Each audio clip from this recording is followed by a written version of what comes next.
They buried him in his own backyard, wrapped in garbage bags, dismembered. But his wife, she vanished, no body, no trace, just gone.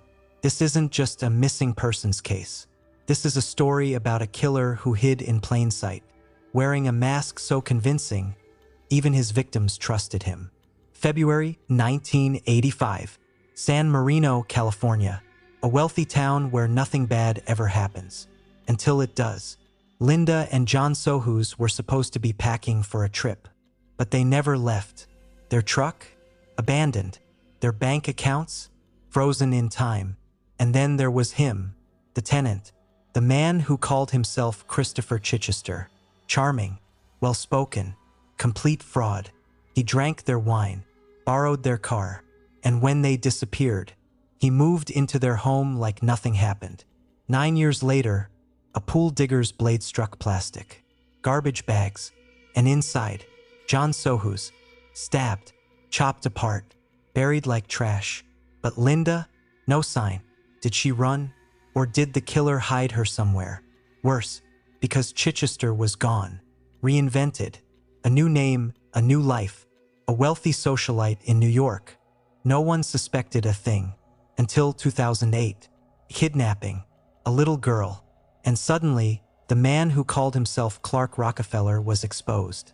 As a killer, he's behind bars now, convicted. But ask him about Linda Sohus? Silence. Maybe her body is buried in another backyard. Maybe she's still alive, hiding in fear. Or maybe she never left that house. Echoing footsteps in an empty hallway. A faint whisper. 2 victims. 1 body found. And a killer who took the truth to his cell. But not to his grave. Linda Sohus was declared dead in 2010. Her remains have never been found. What do you think happened? Comment below? And if you dare, subscribe for more nightmares. September 10th, 1999. A quiet Kentucky morning.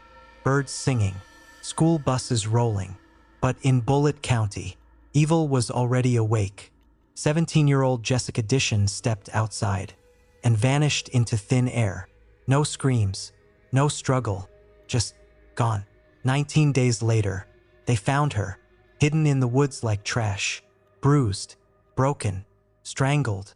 The question wasn't just who killed Jessica Dishon, but how many people knew the truth. Meet Stanley Dishon, Jessica's uncle, a man with a reputation. Whispers followed him, too close to his niece, too quick to anger. And when cops dug deeper, they found a man dripping with motive. Oh, he played the grieving family man. But the evidence screamed his name. Yet, no arrest, no justice, just a town left to wonder. Did they let a killer walk free? 2003. A break in the case, finally. Entered David Bubba Stamper, distant relative, easy target. The cops pounced. A jury convicted. Case closed. Right? Wrong. The Kentucky Supreme Court overturned the verdict. Mishandled evidence. A juror's secret bias. The system had failed Jessica Dishon again. And then, the real twist. DNA. New evidence. Suddenly, Stanley Dishon wasn't just a suspect, he was the suspect. But was it the truth? Or a desperate bid to close a case gone cold? 2015. Stanley Dishon convicted. Life in prison. But the story? Far from over. Because in 2019, he died behind bars, still claiming innocence, still pointing fingers. So who really killed Jessica Dishon? Was it the uncle with a dark past? The relative who got away? Or someone else entirely? Someone still out there. Some say Bullitt County still whispers her name. And if you listen close enough, you might hear Jessica Dishon whispering back.